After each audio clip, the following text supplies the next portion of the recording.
Hey guys, how's it going? Bored now, back with you, and on this video I return to Stars Hollow. And this is gonna be the sixth episode of Gilmore Girls, the first season of course, and it is called Rory's birthday party, so plural, so that kind of sets up nicely what the episode is gonna be about. This episode is directed by Sarah Pierre Anderson. Not seen that name before, and it's written by the show creator or co-creator Amy Sherman-Palladino. And I think the fact that Palladino is involved writing the script is quite important when you look at some of the big scenes in the episode. And I would say this is the best episode so far of Gilmore Girls of the season, and obviously the show overall, since it's the first season. Certainly as good as the pilot. I don't think we've had an episode this good since the pilot, although we're only 6 episodes in. But for me, the best episode so far.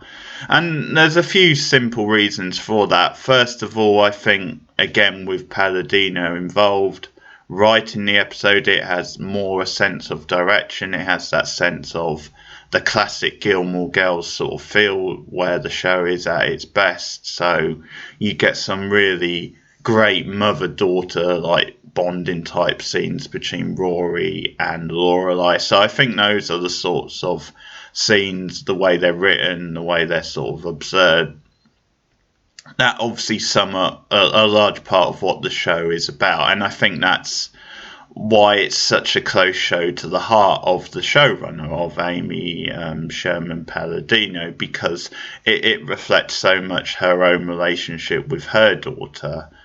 And so I think when she's in control, when she's writing the episode, those big, like, really charming mother-daughter scenes really come out and they stand out. Also in this episode, you really get some of that really quick fire, sharp Lorelai wit, and I think we're starting to see Lauren Graham really start to feel at home in the character.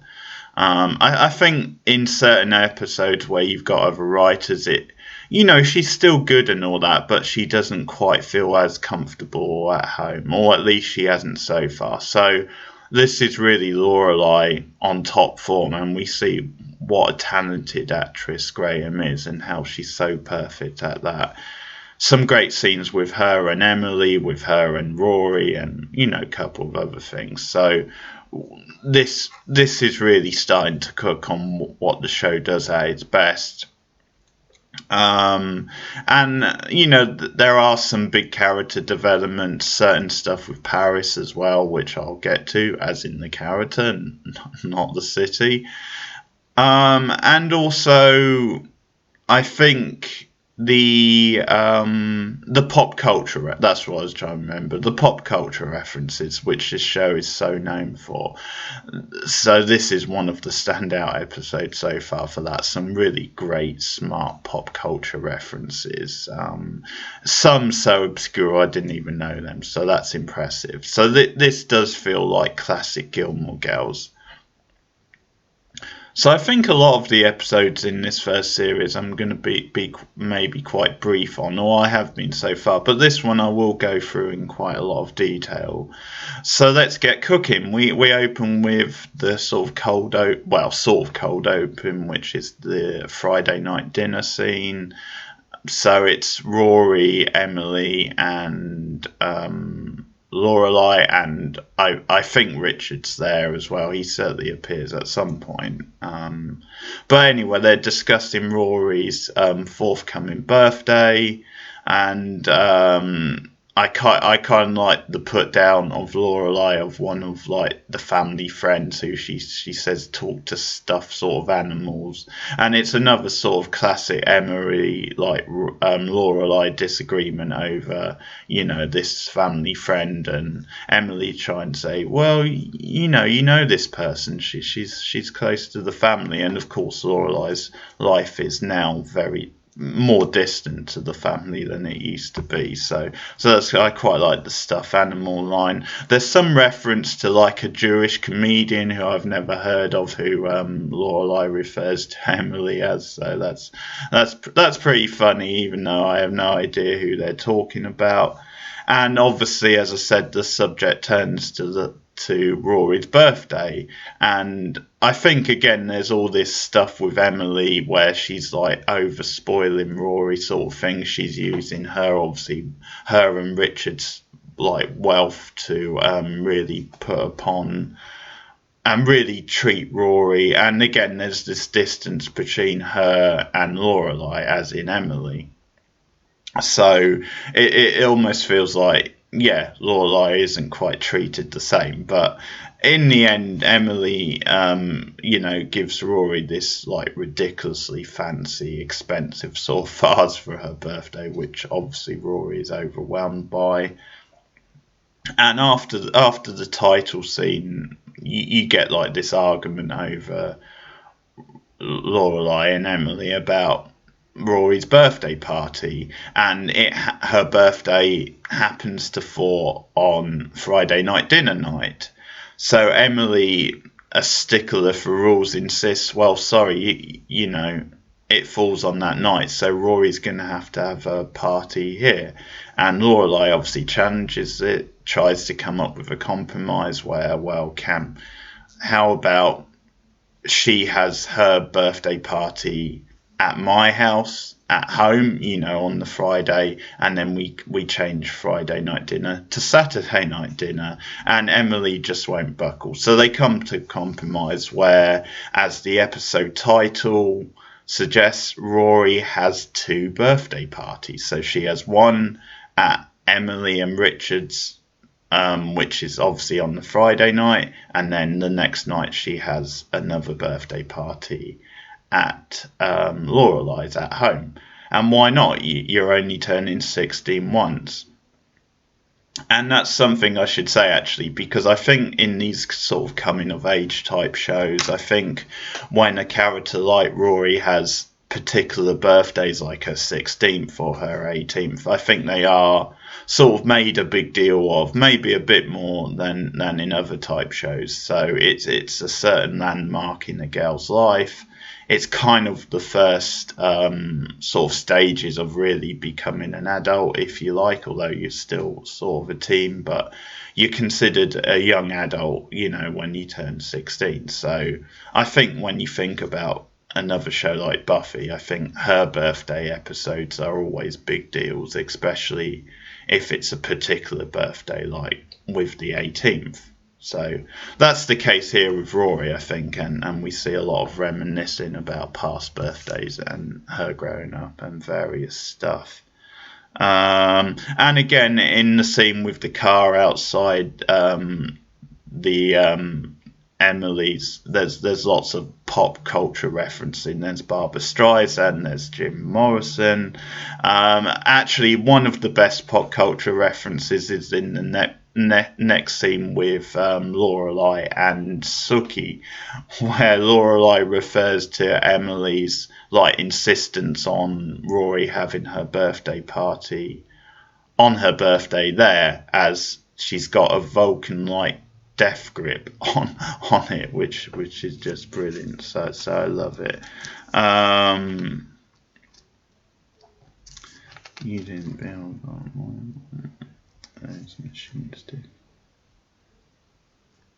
Okay, yeah. I was just wondering what that note was, but I quite like Lorelai sort of mocking Jackson in this scene. I also like Michelle's entry, and this is the first time he's met Jackson, who is, of course, Sookie's husband, and his sort of deadpan put down about him. Jackson, he's getting excited over something food related. He's like wailing his arms around in the air, and yeah, that's quite funny. And also Michelle trying to come up with an excuse for not coming to Rory's birthday party, and he just comes up with the I'm out of town that night, and Lorelai catches it. She's like, well, you used that excuse last year, so you come in and bring presents. So, yeah, I do like her catching Michelle out, but I also like that's classic Michelle having that standard excuse, and just his whole difference to everyone, his indifference to meeting Jackson, and just how awkward he is.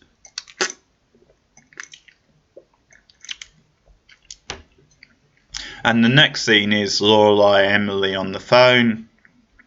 And the highlight of this scene is Emily getting Jane's name wrong, even though she's.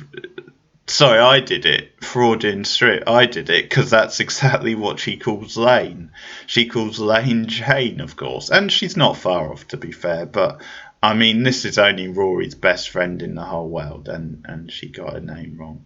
Tut tut, Emily. But that's a phone conversation they have where Emily persuades Lorelai, let's go shopping for Rory's birthday. So that's kind of the context of that scene. But we're starting to get into the whole Rory's life at Chiltern and what this brings with it. So in the next scene with Rory at school, Rory's basically embarrassed by Tristan, who reveals that he knows it's her birthday coming up, and he knows this because the whole of Rory's, I'm not sure if it's class or the whole of Chiltern in general, but certainly her class have been invited to Rory's birthday, as in the one at Emily's, and it's Emily who's invited her, or invited them, sorry, and Tristan kind of, flashes like the invitation in front of Rory's face. And so this is, this whole humiliation of Rory, because she's not been at Chiltern long. She's still settling into the school. She hasn't really made any friends yet. She's gotten off on the wrong foot with Paris, and with, obviously, Tristan she sees as a pain in the arse. So it's not going too well. And then Emily's gone and invited them to the birthday party. So really, we start to see that embarrassing starting to sort of filter through.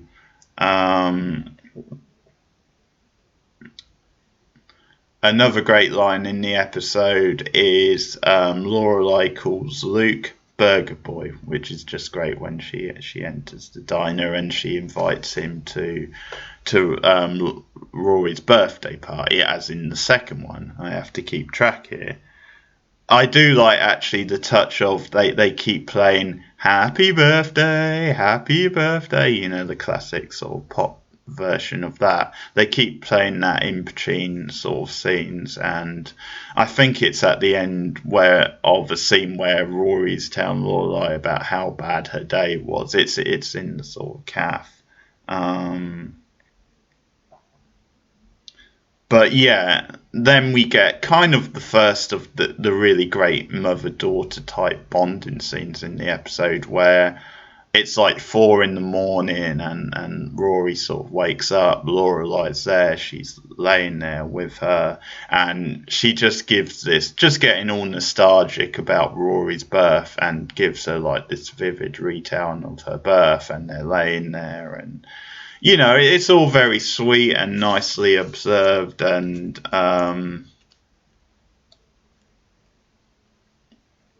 oh yeah, another great pop culture reference. Rory references the Waltons because she says, "Did this ever happen on the Waltons?" which is pretty great. But it's a sweet little scene. So again, it goes back to, I think, Palladino writing the episode, her being the co-showrunner with her husband at this point, and I think just so much based on her own experiences. And I think this is why it's such a good show for mother and daughters. I think, although the Gilmore Girls in general is a really escapist, enjoyable show that doesn't really resemble too much of what real life is like, I think you do have these scenes like the one here in the bedroom, which really do capture the special bond between a mother and a daughter, and also just how nostalgic mothers get when the daughter have has like a special sort of birthday, and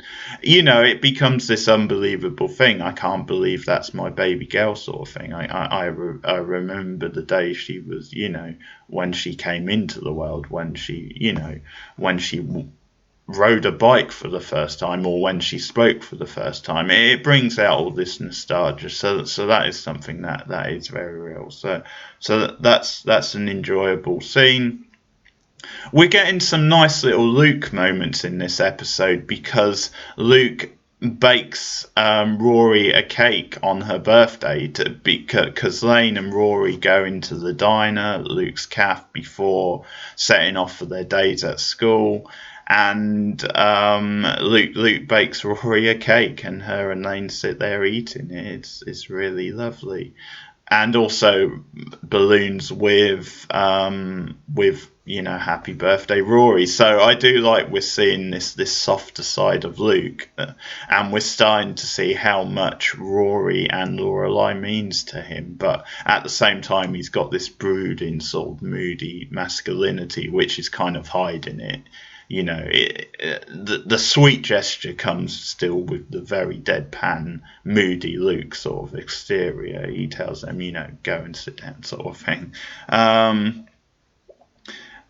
And Rory has a great line, actually, that's quite a nice little line. Now, you don't get much of Dean in this episode, which I for one am thankful of. But Dean walks in, orders a coffee, doesn't really acknowledge Rory too much, walks back out, and then he sort of whispers happy birthday. And Lane and Rory have been discussing, I think, pudding or something, because it's some sort of conversation about Emily and the birthday party. So Lane asks Rory, why are you smiling? And Rory replies, I'm thinking of pudding. And that's obviously referring to Dean, who's just watched. So Rory getting pretty sexual there, getting pretty raunchy with her metaphor. But there you have it. There's not too much of Dean, so they work around him quite well. So in other words, he doesn't have much of an opportunity to spoil the episodes, is what I'm saying. But that's a nice little small scene, building up to the main event, which is the two parties. We get another great pop culture reference, which is Shirley Temple. So this is now at Emily's and Richard's, sort of lush, sort of lavish party that they're throwing for Rory. So Shirley Temple is how Lorelai refers to the drink. I'm assuming it's a cocktail she's drinking. Is it? I think the one Rory has, and then she refers to her own as a black Shirley Temple Black. So again, some pretty great pop culture references in this episode. Then, Rory is wondering about the party. She starts seeing her Chiltern classmates. She's starting to get really awkward. And she bumps into Paris. She's like, oh, Paris. And so this is the episode where Lisa Vines, however you pronounce her second name, she really starts getting into the classic sort of Paris mould. And I'll talk more about it later in the episode, but what she does here is, there's like this meeting of them, and Paris is like, oh, okay, I wouldn't be here, but I wouldn't be here, my mum made me come. You do believe me, don't you? And then as Rory sort of runs off, basically, she's humiliated by the whole thing. Paris sort of shouts after her, you do believe me, don't you? And I just love the whole stuck up, awkward Paris starting to come into it in this episode. Also, credit to Rory in this episode, credit to Alexis, because the delivery of some of her lines they're just so brilliant. So she bumps into Tristan, and she says his name, Tristan, She says it almost like he's like a Bond villain or something, or it's that sort of very dramatic reaction. It's that sort of deadpan, sort of sickening reaction, like Jerry, gives to Newman in Seinfeld. Hello Newman. The way she just says it, Tristan, it's really quite delightful. And he starts embarrassing her. He starts saying how he's in love with her and starts moaning her name. And it's kind of Tristan's sort of bit, really. And then we find out, and this again is a running theme that continues throughout the series, how because, these kids are rich and they've all got, sort of what are seen as important parents all connected. So Richard comes across, walks over and says, introduce him, and he says, I'm Tristan de Grey, and we find out then Richard has done business with Tristan's father, because of course he had. So this is kind of just piling on the embarrassment to Rory even more. But yeah, it's a nice little detail, and I have to say the actor playing Tristan is really bad, and you really see that in this scene. But whatever, the scene works well enough for what it is. And another little nugget we get out of it is that as the humiliation continues for Rory, we see Paris looking all hurt. And this becomes a thing in this first season, where we find out that Paris has feelings for Tristan. So she obviously doesn't hear all of the conversation. She doesn't hear them Rory's trying to get away from him and being all standoffish. So she sort of takes it as there's something between them. And again, really good acting in this scene by Liz Vale. I keep pronouncing her name differently. I'll have to get the right way to say it. I think it might be Vale, just because it's Weill, and it could be like a silent sort of W. Vale. Vale. I'll go with Vale for now. But she's really good. She's really got these cute sort of stare sort of eyes, and really this puppy dog, hurt sort of puppy expression as she thinks that Rory might be seeing Tristan. But then the scene takes a turn, because essentially Rory turns on Emily. She's really pissed at her for inviting all her friends, or, well, not her friends as it turns out, but inviting Chilton without informing her, just behind her back. Rory just goes off on Emily, which is really unlike Rory, and she storms out, and Emily gets her back up from that moment on. She says, your daughter just has no manners, which is a little extreme, but it's an Emily sort of reaction.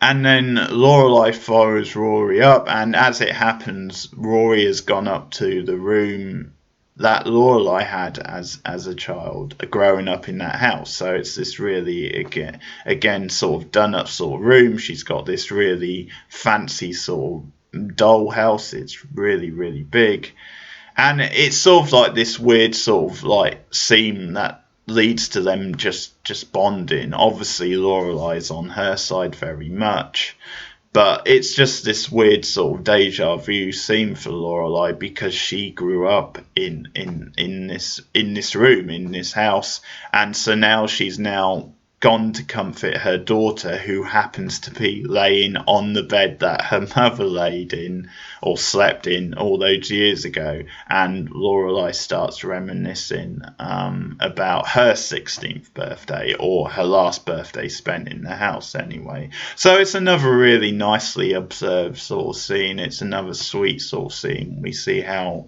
tender and supportive Lorelai is, but it's funny how she sort of calms Rory down and puts things in perspective with a funny sort of story. And I think that's something that's quite true to life as well.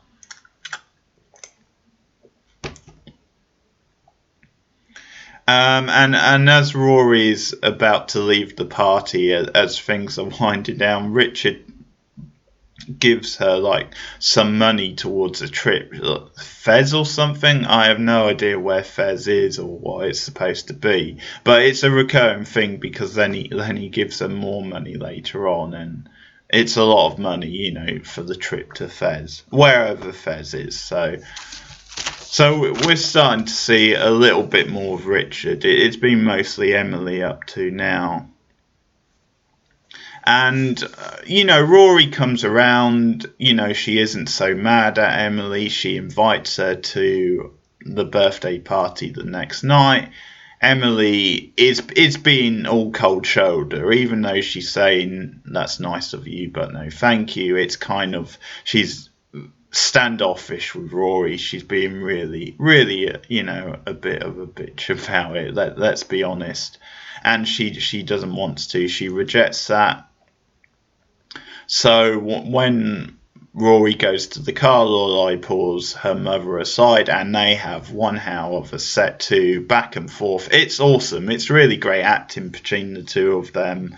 It's like this real sort of power struggle, this real, dialogue and insults and, accusations sort of flying back and forth. It's really, really fine acting between the two of them. And Lorelai cuts to the heart of it because Emily makes a big deal about how much she spent on this party, and Rory just isn't grateful for it. And Lorelai sort of cuts to the heart of it, where she sort of says, but that's not what she wants. She wants you to accept her apology and for you to come to the party. And then that's kind of the end, almost the end scene. She sort of storms out, but it's such a big moment, such a big Emily and Lorelai moment. And another this back half of the episode is really, really, there's quite a lot of big sort of character sort of scenes and sort of big developments, and we get another one the next day. So Rory has gone to like a fair, which is like it's either like a careers or a further education sort of fair. But anyway, she's at this stand which is for like Harvard, people wanting to go to Harvard. And lo and behold, Paris walks up to it. And I love this sense of entitlement from Paris, where she starts saying the line, you know, she says, "Why are you here?" Literally, "Why are you here?" So it's like Rory is on her territory, and this becomes a really funny like character sort of beat with Paris over the coming years, because she always has this funny sort of idea about no one else can be on her territory. No one can sort of aspire or inspire her to be the same thing as she wants to be, and she has these really funny ways of sort of making that clear. And I love this because it is very. I think what's great about the scene is that the realization that both of them want to go to Harvard, and the fact that Rory is as sickened and disgusted as Paris, because at this point they really don't get on, and they're almost like a bit like Tristan and Rory, but maybe even more so with Paris, because I think there's more of a competitive thing going on. They're sort of arch rivals at this point. So Rory's reaction, again, there's some great deliveries in this episode. It's like, oh no, like just the way it dawns on her. So it's really good fun. Just the second they realise that they're both planning to go to Harvard, and Paris does this whole speech about 10 generations of Gellers have gone to Harvard. You can't go there. And then she references, I'm assuming, another college which I've never heard of, unless it's meant to be a joke. But she says, you can go to Branderis or something, whatever that is. Branderis is nice. She sort of reassures Rory, but I have no idea what Branderis is. So if anyone knows, then please let me know in the comments. But some great stuff in this scene, some great delivery. And Paris sort of insists, you can't sort of go there because I'm going there. So of course Rory, her arch enemy, can't go there. But again, you're just getting some great Paris in this scene. You're getting some great delivery, facial expressions. It's just this really sort of stuck up, icy sort of character, but at the same time there's something cute and funny, and there is a charm to Paris. I think that's what the actress brings and what the character is. She makes what could have been a really annoying character just really funny and off-ball. There's something off the wall about her. So I think this is the first episode where we're starting to see this. But it's also an important scene because it's the scene where we're starting to see small hints that Rory and Paris could actually be friends. And boy, could they be friends. So Rory reassures Paris with, "It's a big school. We might never see each other. If we do, we can duck," which I really love the expression, "we can duck." And Paris responds with, "I guess." So again, it's starting to soften. And Paris is about to walk off, but then she asks Rory, "Do you like Trishan? Are you guys a thing?" And Rory obviously rejects that. No way. No way are we a thing. He sickens me. I'm not sure if she says that, but that's the whole tone. And Paris is like, "Oh, good, Oh, she doesn't say that. Again, she's being very hiding the fact that she's got feelings for Tristan. But anyway, she gives a little smile. She's relieved, reassured, whatever you want to say. And a nice little line as she leaves. She says, "Good party, nice party." Roy's saying, "Oh, thank you." So we're getting the first seeds of there could actually be a friendship in the future between Rory and Paris, which is good news because the show needs more Paris. Let's be honest. So let's see. Okay, yeah. So we're on to the second party, folks. We're on to the party at Rory's and Lorelai's, and it's going off a treat. The whole town are there. Rory's getting lots of nice presents, and then the Gilmores walk in, as in Emily and Richard. They walk in. And it's kind of this awkward sort of introduction because Lorelai's like, "Hey, who's ringing the doorbell? This is a party. Just get your ass in there." And, not exactly the sort of phrase you use to your parents, especially these parents.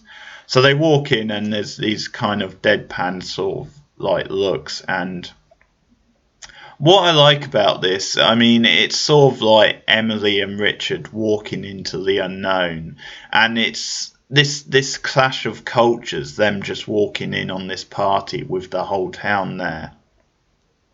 And it's like two worlds colliding because I think Richard and Emily, for the first time, are being introduced to Lorelai and Rory's extended family because that's what the town of Stars Hollow is. They're like extended family to the Gilmore Girls.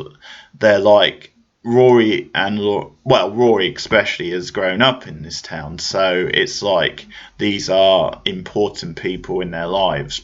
Maybe more important than Emily and Richard, just because of the distance Lorelai has had with her parents since Rory was born. So you've got this brilliant meeting of two cultures, and again some great acting by Edward Herman as Richard and Kelly Bishop as Emily.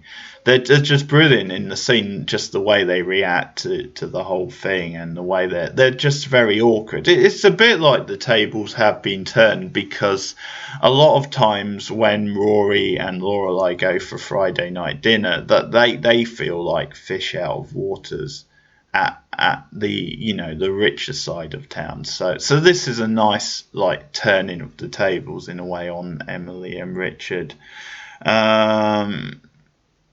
And what have we got here?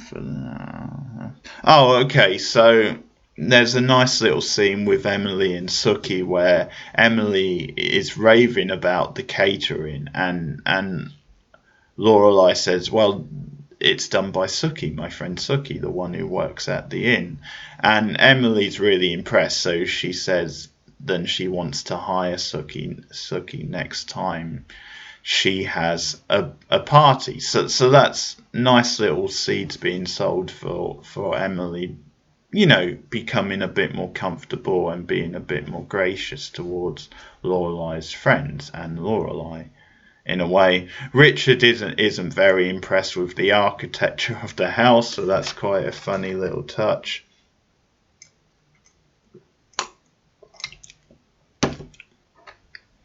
And Rory bonds with him. She gives him like a book that they sort of bond over. And then we get an interesting scene because they've run out of ice, and lo and behold, like a superhero, Luke comes in the door with extra ice. He says, "Well, you can never have too much ice." And it becomes this thing because Lorelai's really pleased he's brought the ice, and it's a friendly little scene, so they hug. And yeah, Emily is standing right there just staring daggers at them. But what's great about this is like the scene afterwards. So they're up in the bedroom, Lorelai and Emily, that is. And Kelly Bishop just nails this scene. She just has all the power in this scene. It's just so brilliant because she's cottoned on, or she suspects, then there's something between Luke and Lorelai, then there's feelings there. And so she's just got this expression. It's like similar to the normal Emily, like deadpan icy stare, but she just twists it with sort of like this glee, this delight, this joy, because she maybe it's very playful, but at the same time it's almost like she has this power over Lorelai now, because she's like, I've sort of caught you with a guy, there's feelings there. And obviously Lorelai's denying the same, we're just friends and all this. More on that in future episodes, but in any case, she shoots it away. But that doesn't matter. I mean, in Emily's mind, she has this over her now, and it's an interesting scene because it's hard to read whether Emily is like happy about this, if she's pleased with this, if she thinks, well, Lorelai deserves to be happy, Luke seems like a good guy. If there's happiness there over her daughter maybe connecting with a guy, or if it's a bit more vindictive, which obviously a lot of times with Emily, when it comes to Lorelai, it tends to be. But I just love Kelly Bishop's acting in this scene, her sort of icy, sort of glee expression. But she also has the best line of the episode, which I just died when I heard it, because they're talking, like, referring to Luke as like the ice guy, and so Emily says, "You're pleased the Iceman looked at you like you I'm butcher. I'll start again. She basically says, "You're pleased the Iceman looked at you like you are a porterhouse steak." That is gold. That is gold. Props to Emily for that line. It's fantastic, but it's the writing. Some really great writing in this episode, but yeah, I just love that line and just how playful Emily is in this scene. And so everything goes well. It sort of ends on a nice sort of note with the family, and it's sort of progress, really. The fact that Richard and Emily, against their better judgment, and I think it was probably Emily who had more of the power and made the decision, but against their better judgment, they actually came over and they put themselves out. So progress has been made, and it's a nice little story told over the episode. I think the writing in this episode is really good, and it's really enjoyable. a lot of great pop culture references, some really fun, sort of juicy character scenes. So, and we end with again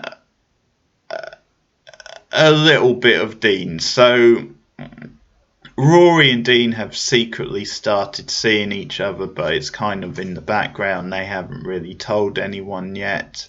So Dean comes over later and gives Rory her birthday present, which is like this necklace, this like medallion, and it's out in the backyard. And kind of Rory said sorry, but still keeping this secret. But obviously she's really happy with the gift, and Lorelai sees it out the window when she's washing up. So that's how it sort of ends. So it ends on a duh sort of moment, which is then going to set up the next episode. But yeah, really great stuff. Again, we only had 2 brief Dean scenes, so I can't really complain. But yeah, it's a nice little ending and really enjoyable episode. I think this is the best episode of the show so far. And actually, next time, I think it's the writer of the episode is a very interesting choice, and I'll get to that when I get to that. But this has been my review of Gilmore Girls episode 6 of the first season, Rory's birthday parties. Really enjoyable episode. So if you're a Gilmore Girls fan, let me know your thoughts in the comments below, and I'll see you guys again soon. Goodbye.